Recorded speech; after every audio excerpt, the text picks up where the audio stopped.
bukid niya, laki yan. Ayun naman tayo, yung buntot yan. Mga Cebu Pacific, maliit eh, no?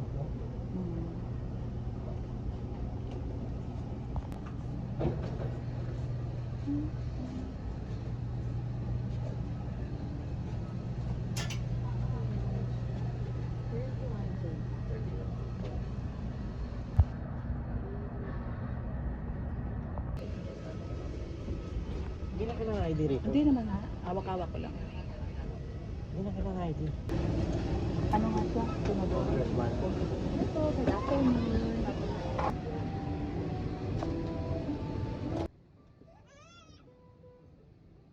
Mahal 31 ito. 31K. Saan ako?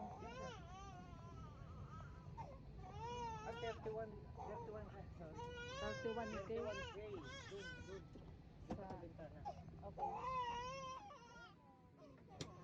Bigtana ba? Ay tama, bigtana yun. Okay. Okay mo na. Puno na. Dito. Dito sa kabila, dito. Saan? Your life vest are found under your seat on a waterland to remove sharp objects from your body. Slip vests over your head. Tape tape around your waist. Push and to buckle. Pull waist tape to tighten. When outside the aircraft, pull down sharply the two inflation cords at the lower end. If life vest also inflates down to mouth suit, push pin inwards to release air. Do not inflate your life vest inside the aircraft. The lamp will automatically activate when the battery is immersed in water. In the unlikely event that emergency oxygen is required, oxygen mask will jump from above you. Remove your face coverings and immediately grab the aircraft oxygen mask and pull firmly towards you. Put over your nose and mouth, pull elastic band first not kit and breathe normally. Keep mask on until you're advised to remove it. If a child or other passenger near you need assistance, put your mask on first before assisting them. The emergency exits are clearly marked throughout the cabin. Locate the exits nearest you. These exits may be behind you. In case of power loss or smoke in the cabin, emergency lights and fast markings will lead you through these exits during an evacuation. For further information, please study the safety card found in the seat pocket in front of you. In preparation for takeoff, ensure your seat belts are securely fastened. Sit back in upright position. Large electronic devices like laptops and tablets stowed in your seat pocket. Window shades open and your tray table stowed. Once again, welcome to Philippine Airlines.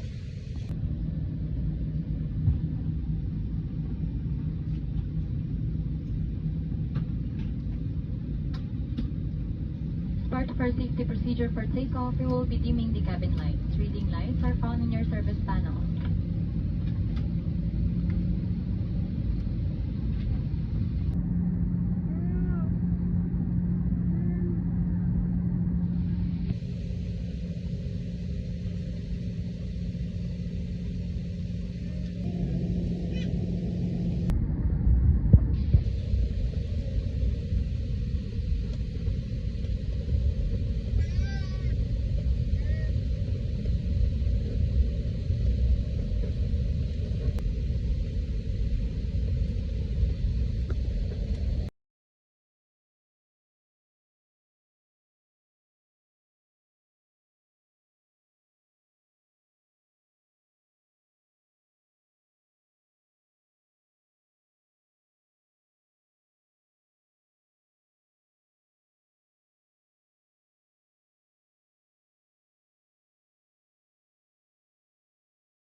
clear for takeoff.